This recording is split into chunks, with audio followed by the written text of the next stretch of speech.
Bienvenidos a este programa, a esta nueva entrega de Mesa de Análisis con Fernando Ortiz. En esta ocasión tenemos la grata compañía de nuestro colega, de nuestro director de carrera de la Facultad de Filosofía, Letras y Ciencias de la Educación, al doctor César Trelles. Él es director de la carrera de Pedagogía de las Ciencias Experimentales, a quien damos la cordial bienvenida. Bienvenido, César, y quisiéramos arrancar este diálogo preguntándole ¿cuál es su comentario? Usualmente en redes, en memes, en las conversaciones cotidianas suele cuestionarse el hecho de la utilidad de los conocimientos de la matemática. Dicen, por ejemplo, en qué momento de la vida usted utiliza o utilizó el teorema de Pitágoras o algunos de los casos de factoreo. ¿Qué podríamos decirles ante esa interpelación que está por ahí circulando? Bien, buenas tardes. Bueno, primero, Fernando, agradecer la invitación, ¿sí? Y buenas tardes, obviamente, con toda la audiencia de este valioso programa.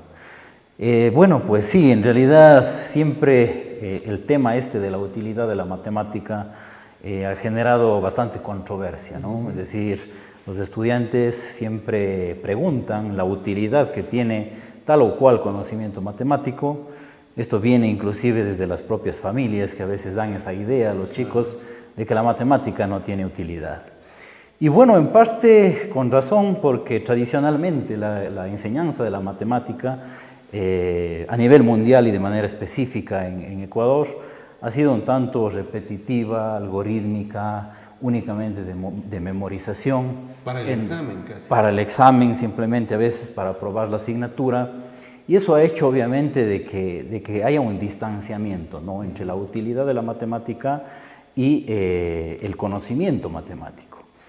Las nuevas propuestas de hoy en día más bien van por otra línea, es decir, hoy en día se habla de la competencia matemática, que en otras palabras es cómo el estudiante adquiere un conocimiento matemático, pero con el objetivo de emplearlo en la resolución de problemas de la vida cotidiana. Claro, no es tan sencillo alcanzarlo porque requiere de toda una preparación del docente para poder llevar a cabo ese planteamiento, ¿sí? De hecho, el conocimiento matemático avanza permanentemente. Hay cosas que son muy aplicables, obviamente, en el día a día, en la vida de los estudiantes y de todas las personas. Entonces, más bien la idea es cómo se lleva a cabo ese proceso de enseñanza-aprendizaje de la matemática, pero desde esta perspectiva, a través de la competencia matemática. César, mira, comparando lo que nuestros abuelos, nuestros padres manejaban y dominaban el cálculo mental, inclusive sin tener que escribir, ¿no? Sacaban áreas, sacaban tablas, cálculos matemáticos, multiplicaciones, divisiones, como un ejercicio mental automático, inmediato. Los comercios, las tiendas de abarrotes, la señora o el señor de la tienda de abarrotes armaba una suma de varias cifras y con una exactitud increíble, impresionante. Al momento actual, la presencia de los dispositivos tecnológicos, la computadora, la sumadora, el celular que tenemos ahí para hacer los cálculos, nos ha hecho unos seres muy independientes de la máquina, de la tecnología, y apelamos muy poco a ese conocimiento, a esa potencialidad que los abuelos sí tenían. Sí, de hecho, quizás precisamente por esa falta de tecnología hace algunos años atrás, hacía de que el cálculo mental esté muy presente, ¿no?, en las escuelas, en los colegios. No había obviamente los dispositivos electrónicos que tenemos hoy en día, y eso esforzaba a los estudiantes para que tengan un dominio, ¿no?, del cálculo mental. Hoy en día tenemos bastantes distractores, partiendo del celular, las tablets, en fin, muchos dispositivos electrónicos, que claro, los estudiantes a veces se vuelven muy dependientes de estos dispositivos y obviamente va en perjuicio de ese desarrollo del cálculo mental, el cual es importante, el cual hoy en día todavía hay en algunos casos de chicos que realizan muy bien estas operaciones. Hay estudios muy interesantes desde la educación matemática, desde la etnomatemática, por ejemplo, como vendedores ambulantes, inclusive niños, ¿sí?, jóvenes, o sea, tienen una destreza extraordinaria en el cálculo mental, inclusive muchos de ellos sin haber cursado estudios regulares, ¿no? Ahora, claro, también hay un debate porque el cálculo mental es simplemente una parte de la matemática, Sí. ¿no? Porque deberíamos utilizar también de forma muy adecuada el avance tecnológico que tenemos hoy en día. Hoy en día hay mucho software matemático para realizar diferentes operaciones y más bien el objetivo es cómo poner el centro en el razonamiento lógico-matemático de los chicos. Es decir, si vemos, por ejemplo, el trabajo de un matemático profesional muy difícilmente hace los cálculos de manera mental. Lo que hace es, obviamente, utilizar esos recursos tecnológicos para la parte mecánica, algorítmica, y en donde pone todo su esfuerzo, si es en la elaboración de modelos, en ese razonamiento, de trasladar los problemas de la vida real al lenguaje matemático, por ejemplo, que hay que trabajarlo, obviamente, en las instituciones educativas y que falta bastante por recorrer en ese aspecto. Ya que has tocado el tema de las instituciones educativas, hablemos del perfil del docente y la imagen, las percepciones que están en la sociedad alrededor del profe de matemáticas, de la profe de matemáticas. ¿Sigue siendo ese personaje complicado, de miedo que teníamos en el bachillerato? Yo soy físico matemático y les quiero mucho a mis profesores, a mis profesoras, y les envío un abrazo muy agradecido de su sabiduría y de las enseñanzas que me prodigaron. ¿Cómo mira? ¿Cómo ha cambiado eso? Sí, mira, Fernando, lamentablemente tenemos que decir que aún persiste un poco esa idea, ¿no? A pesar de que hoy en día tenemos nuevas corrientes pedagógicas, nuevas metodologías para la enseñanza de la matemática, pero no podemos ocultar algo que está ahí presente, ¿no? Es decir, todavía hay la imagen del profesor de matemáticas que impone miedo, que impone temor, quizás porque se siente a veces como profesor de una de las asignaturas más difíciles del currículo. Sí. Entonces, ese sentirse con autoridad obviamente genera un conflicto, ¿no? Siempre trabajamos con los chicos de la carrera y decimos, esa idea hay un poco que dejarla de lado, ¿no? Es decir, no con eso queremos decir de que vamos a disminuir el nivel de la calidad de la educación, más bien al contrario, se debe aumentar ese nivel, pero hay estudios que demuestran de que si existe un nivel adecuado de empatía entre el estudiante y el docente, los aprendizajes se consiguen de mejor manera. Entonces, bueno, es un reto también para los futuros profesores ir cambiando esa idea y más bien cómo llegar de mejor manera a los chicos, ¿no? Es decir, que el estudiante llegue a la clase de matemática pues, sin temor, es decir, que más bien llegue con toda la motivación para aprender nuevos conocimientos. Y si es que el profesor impone miedo, difícilmente se genera eso. En el mejor de los casos, los chicos estudiarán lo que ya decíamos hace rato, estudiarán para el examen, probablemente inclusive lo aprueben, pero al pasar una semana o 2 semanas, es muy probable que se olviden prácticamente todo. Entonces, hay que trabajar también en esa nueva idea y en esa nueva figura, obviamente, del profe de mate. Vamos a cosas personales, César. ¿Cuándo empezó a estudiar la carrera de matemáticas y física? ¿Y quiénes fueron los profes de esa época en la universidad, en la Facultad de Filosofía? Bien, bueno, yo en realidad orgullosamente soy exalumno de la carrera, exalumno de la facultad. Bueno, ahora tengo también el honor de estar frente a la dirección de carrera. Yo comencé en el año 2004, sí, en 2004 comencé a estudiar la carrera. Recuerdo que en aquel entonces nuestros profesores eran Santiago Avesillas, sí, profesor muy conocido obviamente por todos los alumnos de nuestra carrera, sobre todo en el ámbito de la física, a quien obviamente le debemos muchos aprendizajes que tenemos en el área. El laboratorio de física. El laboratorio de física. El profe Avesillas. Exacto, sí. Reconocemos hasta el día de hoy, obviamente tenemos nuestro laboratorio con muchos instrumentos creados precisamente por él y que sirven hasta el día de hoy para el aprendizaje de nuestros estudiantes. Teníamos también al arquitecto Hugo Bravo, por ejemplo, en el área de la matemática, que él trabajaba. Fue alumno de Nelly también, sí, Nelly en la física. Un saludo a nuestra vicedecana también, ¿no? Un saludo a Nelly como vicedecana, sí. Ella en la física concretamente, sí, fue profesora mía de algunas asignaturas.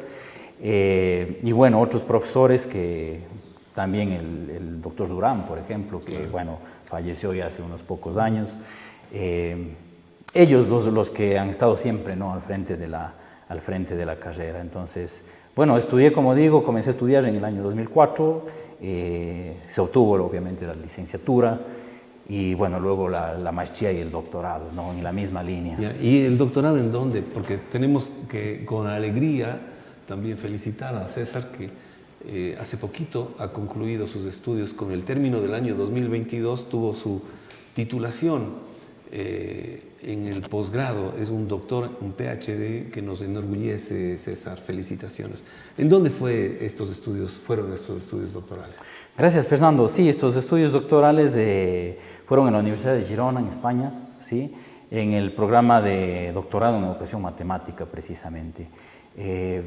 Claro, era todo un reto, ¿no? Justo en el momento en donde el país también daba un salto, ¿sí? A nivel cualitativo, en donde se pedía que las universidades también, sus docentes, adquieran el título de doctorado. Entonces, bueno, creí que era importante también dar ese paso, ¿no? Nada sencillo, obviamente, pero bueno, por suerte se lo consiguió. Y ha generado, obviamente, aprendizajes extraordinarios, no solamente en el ámbito de la matemática, sino toda una experiencia de vida en realidad. De hecho, cuando hacemos un doctorado nos ponemos en un correlato comparativo con otros colegas de México, de Argentina, de Perú, de Venezuela, de Colombia, etc. Y se pone en evidencia también el nivel que tiene nuestra formación en la Universidad de Cuenca. ¿En qué nivel estamos? ¿Cómo miras ese comparativo con la región? Ventajosamente, Fernando, te puedo decir ahí, sí, precisamente cuando me incorporé ya a los estudios de doctorado, éramos algunos compañeros de varios países del mundo realizando este doctorado, ¿no? De Chile, de México, de Colombia, de España, claro, también, ¿sí? Y claro, uno a veces tenía esa expectativa, ¿no? Es decir, ¿cómo está el Ecuador, claro, frente al conocimiento, obviamente, de otros países? Y bueno, y lo que puedo decir desde que la formación que recibí en la Universidad de Cuenca creo que fue muy buena, por no decirlo excelente, que no tuve ningún problema en adaptarme a ese grupo de investigación, a trabajar con los colegas, a aportar con ideas. Y puedo decir de que obviamente el doctorado es un aprendizaje permanente, ¿no? Claro. Pero los conocimientos previos que quizás requería, obviamente, para emprender esos estudios, creo que estuvieron muy bien dados de parte de la universidad. Qué bien, eso nos llena de satisfacción y también cabe una felicitación a los colegas que hacen la carrera de pedagogía de las ciencias experimentales. Hablemos de la carrera, César. ¿Cuáles son los ejes fundamentales que un joven bachiller tiene que cursar para obtener la licenciatura en matemáticas y física? Sí, bueno, nosotros cuando hacemos la oferta, obviamente, a los bachilleres, exigimos fundamentalmente de que tengan al menos un dominio básico del razonamiento lógico-matemático y un dominio también de las ciencias naturales, concretamente la física, ¿no? Entonces, esto es importante porque necesitan llegar con unos conocimientos previos para obviamente seguir una carrera que está enfocada principalmente en la matemática y la física. A ver, y ahí, ¿cómo está el resultado del BGU? El BGU, el Bachillerato General Unificado, ¿está funcionando para el nivel de lo que la expectativa de recepción que tiene la carrera? Lamentablemente no, tenemos serias falencias, no diría solamente el BGU, sino a nivel de toda la educación básica y bachillerato. Debo comentar de que hace unos pocos años, por ejemplo, el país participó en las pruebas PISA, ¿sí?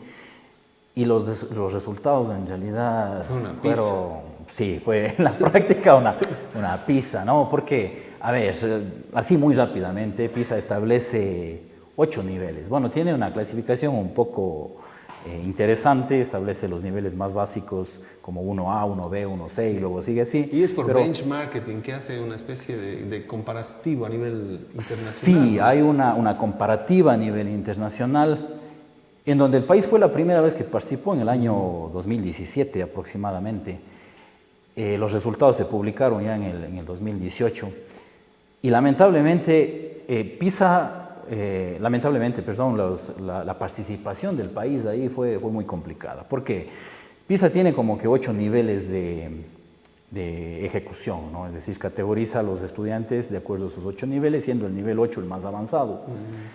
Y el nivel 5, 6, 7 y 8 está restringido para los estudiantes con una alta capacidad matemática.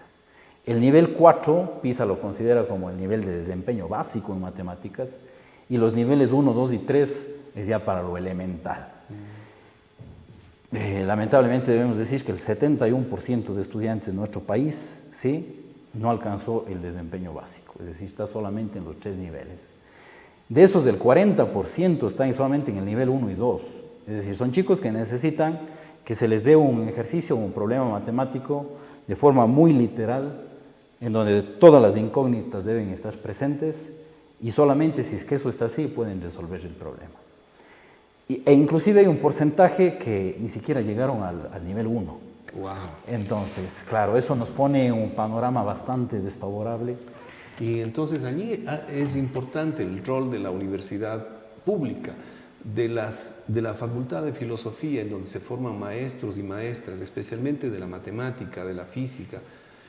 Creo que esa inversión del Estado para mejorar esos niveles básicos como país, en la formación de los profesores, de las profesoras, para trabajar en la formación de los niños, niñas, del futuro del país, ¿no? No podemos seguir reproduciendo este nivel de mediocridad, sacando bachilleres con certificados de haber terminado el bachillerato, sin poder hacer las operaciones básicas, sin tener una capacidad interpretativa del problema que se le plantee y peor, de una lectura contextual de la situación, ¿no? Pero para regresar a la pregunta formulada, ¿cuáles son esos ejes básicos de la formación de pedagogía de las ciencias experimentales y la matemática? 3 ejes básicos. El primero, obviamente, el componente matemático, el componente de la física y el componente pedagógico, que es clave, ¿no? Esto consideramos que debe ser muy importante y a partir de estos 3 ejes, obviamente, desarrollamos la formación de nuestros estudiantes. Los chicos deben llegar, obviamente, yo digo, básicamente con 3 cosas. Primero, un conocimiento al menos básico de lo que es la matemática, de lo que es la física, y algo muy importante, tener un gusto por la matemática y por la física. Hay investigaciones que demuestran que si es que el docente tiene motivación y tiene gusto por la asignatura, es más fácil que eso transmita a sus estudiantes. Entonces es un aspecto que siempre hacemos hincapié a nuestros estudiantes porque es difícil que alguien que a lo mejor no le guste la matemática o no le guste la física luego pueda llegar a ser un buen docente, ¿no? Entonces eso desde el punto de vista de cómo llegarían los bachilleres a nuestra carrera, y luego ya cuando están aquí entonces obviamente se trabaja y se procura poner más énfasis ya en la formación matemática, en la formación de la física y obviamente en la parte pedagógica, ¿no? Es decir, no solamente es la formación disciplinar, sino a la par también la formación pedagógica, que es clave en un docente, ¿no? ¿Cuál es tu opinión sobre este hecho de los profesores, profesoras que están en el bachillerato, que son del área de las ciencias exactas, ingenieros, arquitectos, que están dando clases en los colegios de matemáticas, de física, pero no tienen formación educativa, formación pedagógica? Bien, bueno, aquí en realidad hay diferentes tintes, ¿no? Es decir, no podría decir de forma general de que esos profesionales están haciendo una mala enseñanza, porque de hecho hay profesionales de otras áreas, indudablemente en nuestra facultad y las carreras hermanas en todo el país, la Universidad Central, por ejemplo, que también forma docentes de matemáticas y física, la Nacional de Chimborazo, la Técnica de Manabí, en fin, no abastecemos para poder entregar al Estado toda la cantidad de docentes de matemáticas y física que se necesita año a año. Entonces, de hecho, siempre va a haber profesionales de otras áreas como ingenieros, economistas, arquitectos, que van a ocupar esas plazas. Lo que podría decir ahí es de que hay profesionales que lo hacen muy bien, hay profesionales que, si bien es cierto, no se han formado desde el punto de vista pedagógico para la enseñanza de la matemática, pero una vez de que por esos azares de la vida han tenido que llegar al aula, se han preparado pedagógicamente y lo hacen de buena manera. Y otros no. También. Pero lamentablemente también hay la otra realidad, ¿no? Es decir, hay la otra realidad en el sentido de que, bueno, por el desempleo fuimos al aula y bueno, llego al aula, cumplo con los contenidos, no me interesa mucho cuál es el aprendizaje de los estudiantes y luego simplemente paso unas calificaciones sin hacer un análisis pedagógico de todo el aprendizaje de los chicos, ¿no? Entonces hay también de eso, lamentablemente. La pedagogía es un apostolado, un tipo de pasión que debe tener el maestro o la maestra. Por supuesto. Finalmente, César, quisiera consultarte ¿cuáles son los desafíos de la carrera?